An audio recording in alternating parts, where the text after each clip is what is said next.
사랑하는 성도 여러분 평안하십니까? 아멘. 우리가 대화할 때 기분 빠지는 말이 있는데 뭔지 아십니까?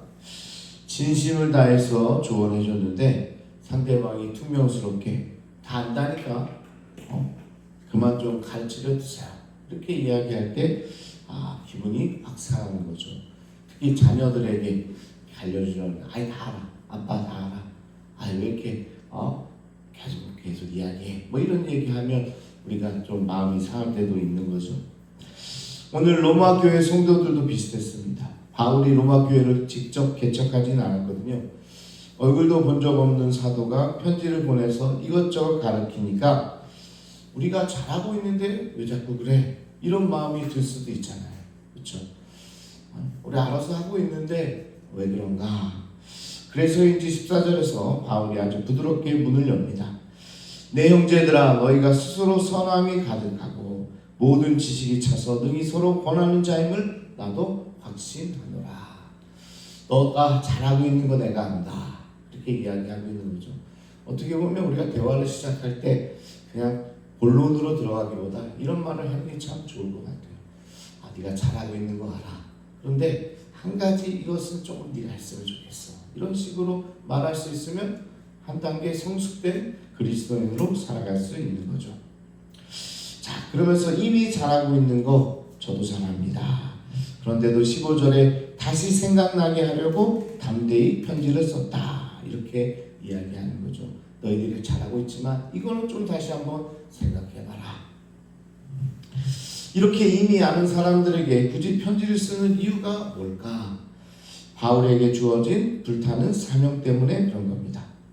그 사명이 16절에서 기가 막힌 단어로 표현되고 있는데요. 이 은혜는 곧 나로 이방인을 위하여 그리스도 예수의 일꾼이 되어 하나님의 복음의 제사장 직분을 하게 하사 이방인을 제물로 드리는 것이 성령 안에서 거룩하게 되어 받으실 만하게 하려 함이라. 이렇게 고백하고 있습니다. 여기서 보니까 제사장 직분을 하게 하신다. 제사장이다 라고 이야기하고 있는데 구약의 제사장은 뭘 했습니까? 성전 제단 앞에서 소나 양의 각을 떠서 하나님께 바치는 사람이었습니다. 그런데 바울은 지금 짐승의 피를 바치는 게 아니죠.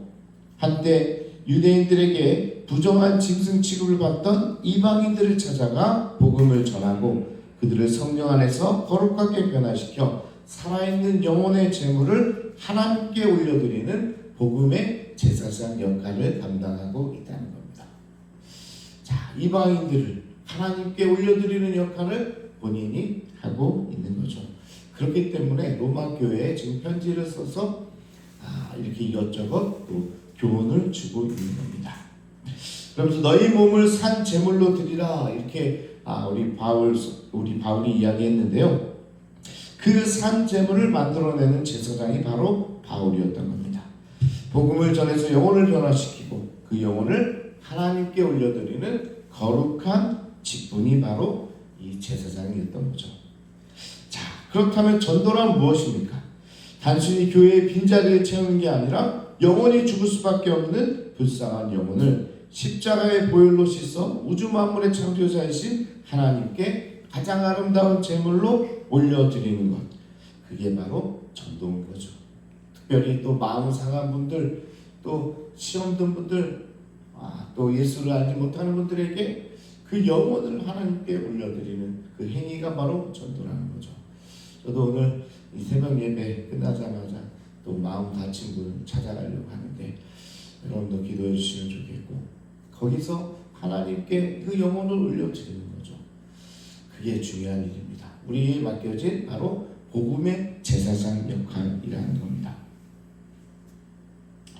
자, 이방인을 하나님께 제물로 바치기 위해서 바울이 어떻게 사역을 했는지 19절에 보니까 예루살렘에서부터 일루리곤 하니까 우리 감이 잘 안 오는데 지금의 발칸반도까지 약 2,000km가 넘는 지역을 걸어다니면서 복음을 전했던 겁니다. 여기 계신 분들이 아무도 안 놀랍니다. 2,000km라고 그랬는데 부산이 몇 킬로예요? 한 450km 되나요? 2,000km를 다니면서 복음을 전했다는 겁니다. 이 엄청난 사역의 비결에 대해서 바울이 뭐라고 합니까? 내가 한 게 아니라 그리스도께서 나를 통하여 성령의 능력으로 하신 거다. 그러면서 오직 예수님만 자랑했다는 겁니다. 그때 당시에 차도 없고 뭐도 없는 상태에서 걸어다니면서 2,000km를 다닐 수 있는 것은 복음의 제사장을 감당할 수 있던 것은 내가 하는 것이 아니라 성령께서 나와 함께 하시고 하나님께서 그 일들을 감당하게 해주셨다라는 거죠. 내가 한 게 아니라 그리스도께서 나를 통해서 하셨다. 주어가 다릅니다. 사역의 주체가 바울이 아니라 그리스도라는 거죠. 전도도 마찬가지입니다. 내가 하는 게 아니라 성령께서 나를 통해서 하시는 거예요. 누군가를 만날 때도 내 힘으로 내 언변으로 하는 게 아니고 성령께서 말할 능력을 주십니다. 여러분 한번 전도해 볼 때도 그렇잖아요. 야, 어떻게 나의 입술에서 이런 말이 나왔지? 그렇게 생각할 때가 있습니다. 다 성령께서 우리를 통해서 하신 거죠.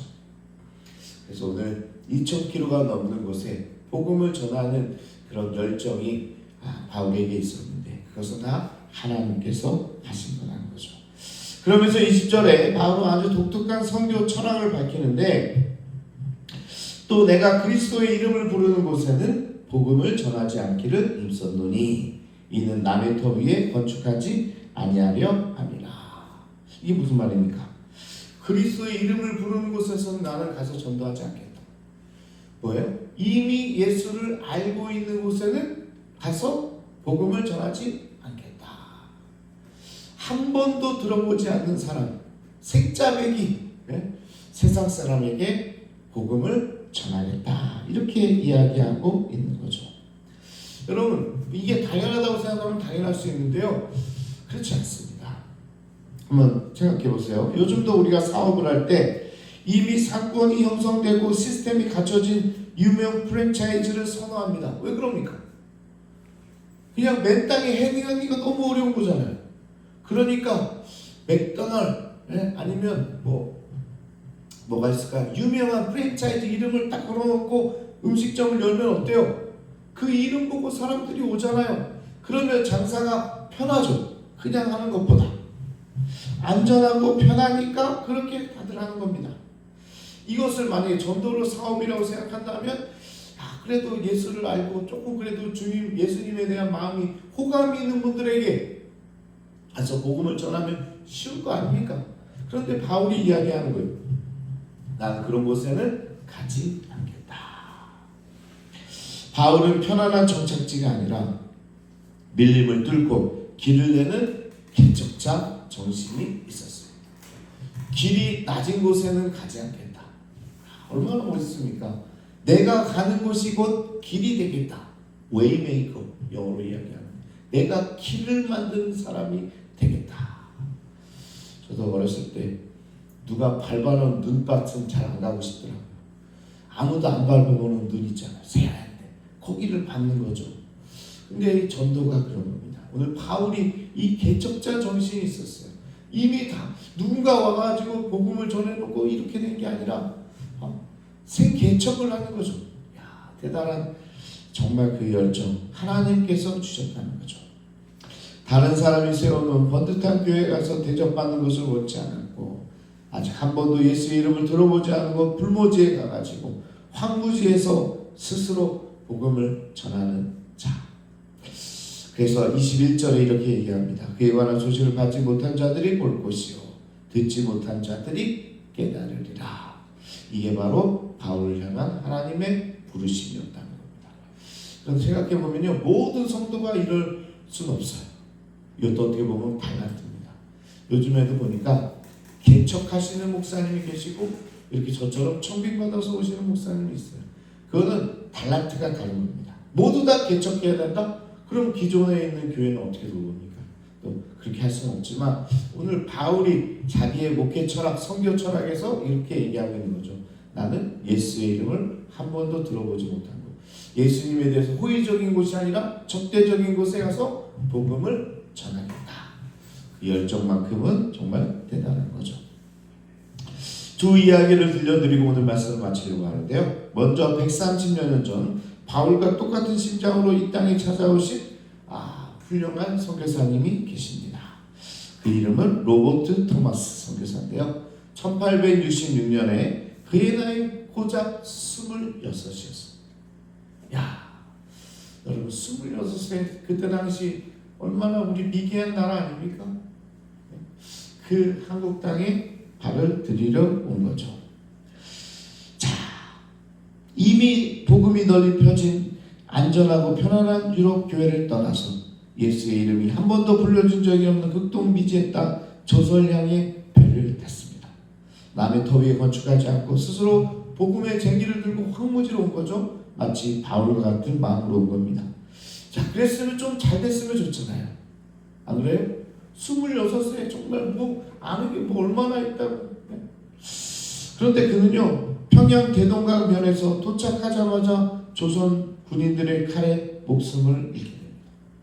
너무한 거 아닙니까? 그런데 이 선교사님이 죽어가는 마지막 순간에 자기의 목을 치는 망나니에게 피 묻은 손으로 한문 성경책을 건네주고 눈을 감았습니다. 성경책 하나를 건네준 거예요. 이 성경책을 받은 사람이 처음에는 무시했다가 야, 이게 뭘까? 그 성경을 읽기 시작하고 결국 어떻게 됩니까? 평양은요, 훗날 동양의 예루살렘이라고 불릴 만큼 엄청난 대부흥의 신장부를 이루게 된 겁니다. 그럼요, 실패한 겁니까?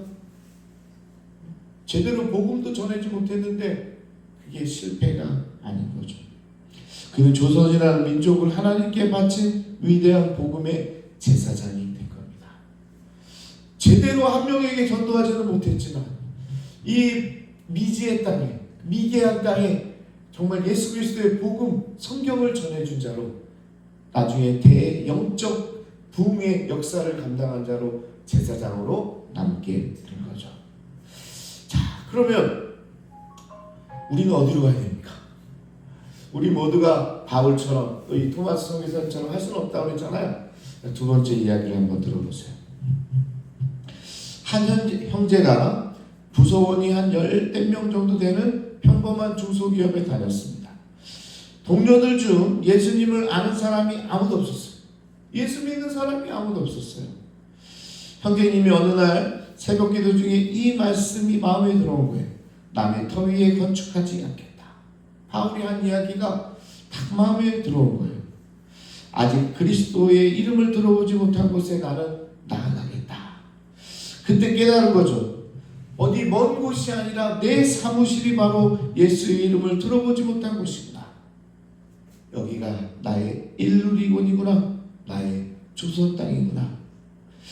형제님이 거창할 게 하나도 없는, 바로 이 사무실에서 한 가지씩 일을 시작하게 됩니다. 매일 아침 10분 일찍 출근해서 동료들 책상에 커피를 한 잔씩 타놓기 시작했어요.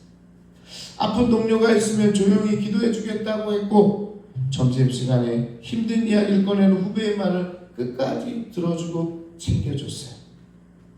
처음에는 아무도 관심을 갖지 않았습니다. 아, 왜 저래? 쟤 왜 그래? 그런데 1년, 2년이 지나면서 동료들이 하나둘씩 물어보기 시작했어요. 형은 왜 이렇게 달라? 형, 교회 다닌다는데 나도 형 다니는 교회 한번 다녀보고 싶어. 3년이 지났을 때 부서 10명 중에서 4명이 교회에 나오기 시작한 겁니다. 그 형제가 이야기해요. 저는 바울처럼 2,000km를 걸어다니는 게 아닙니다. 매일 출근하는 사무실이, 그 사무실 안에 한 30m의 공간이 저의 선교지였어요. 거창한 설교를 한 것도 아니었어요. 고작 커피 한 잔, 그게 저의 복음이었습니다. 그런데 하나님께서 작은 커피를 통해서 4명의 영혼이나 하나님께 올려드릴 수 있게 해 주셨습니다. 여러분, 이것도 개척자 정신인 겁니다. 뭐 2,000km를 하거나 뭐 아프리카로 지금 내가 당장 가는 게 아니라 하나님을 모르는 사람들이 있는 곳에 가서 이 복음을 전할 수 있다면 그게 바로 파이오니어, 개척자로 살아가는 거죠. 우리 모두가 바울처럼 토마스처럼 갈 수는 없습니다. 그런데 우리 모두에게는 하나님이 내게 보내신 나의 황무지가 있다는 겁니다. 여러분 한번 생각해 보세요. 오늘 말씀 들으면서 나의 황무지가 어딜까? 내 남편이 내 황무지일 수 있습니다. 내 자녀가 내 불모지일 수 있습니다. 내 직장 동료가 아직 복음을 듣지 못한 나의 일루리곤일 수도 있습니다. 안전한 교회 안에 안주하지 마십시오. 여러분이 매일 출근하는 사무실, 매일 밥을 차리는 부엌, 매일 마주하는 이웃이 여러분의 선교지가 될 수 있습니다. 여러분의 미지의 조선 땅, 미개한 조선 땅일 수도 있습니다. 지금 여러분 마음속에 아직 복음을 모르는 가족의 얼굴이 떠오르지 않습니까? 직장 동료의 얼굴이 떠오르지 않습니까? 그 사람들이 영원히 죽을 수밖에 없는 그런 영혼이라는 것을 우리는 알고 있습니다. 그런데 내 편안함에 안주하고 내 두려움에 발이 묶여서 한마디도 못하고 있는 건 아닌지 한번 돌아보시기 바랍니다. 언젠가 하나님 앞에 서는 날 후회하지 않으시겠습니까? 주님, 내가 편안함에 안주하지 않았더라면 내 옆에 있던 그 사람 한 명이라도 더 주님께 올려드릴 수 있었을 텐데, 그러면서 가슴 치지 않겠습니까?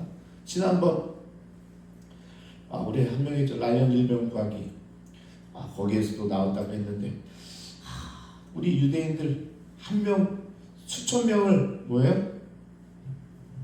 구해냈어도 내가 이 배지 팔았으면 한 명 더 구할 수 있었을 텐데, 그런 후회가 있었다고 했잖아요. 자, 오늘 하루 내 작은 두려움을 깨뜨리십시오. 성령의 능력을 의지하여 커피 한 잔이든 따뜻한 말 한마디든 내 곁에 아직 복음을 모르는 영혼에게 십자가의 은혜를 전하세요. 거룩한 개척자여 복음의 제사장으로 한 영혼이라도 하나님께 더 올려드리는 우리 성산교회 성도 모든 분들이 되기를 주님의 이름으로 축복합니다. 오늘 함께 기도할 텐데, 오늘 함께 기도할 때 나의 미개척지는 어딘가, 나의 일루리고는 어딘가 한번 고민해 보면서요, 어디 멀리 아프리카가 아니라 내 주변에 한때는 예수를 잘 믿었는데 지금 방황하고 있는 사람, 우리 가족 중에서도 예수와 멀리 떨어져 있는 자녀, 배우자, 또 내 직장 가운데서 정말 아무것도 모른 채 죽음으로 가고 있는 영혼들이 있다면 오늘 바울의 심정을 갖기를 원합니다. 우리 토마스 선교사의 비전 갖기 원합니다. 오늘 우리 이 청년의 마음을 함께 갖기를 원합니다. 오늘 그 한 사람을 위해서 발걸음을 떼는 우리 성도 모두가 되기를 주님의 이름으로 축복합니다. 그런 마음으로 함께 주여 한번 부르시면서 결단하며 기도하기 원합니다. 주여.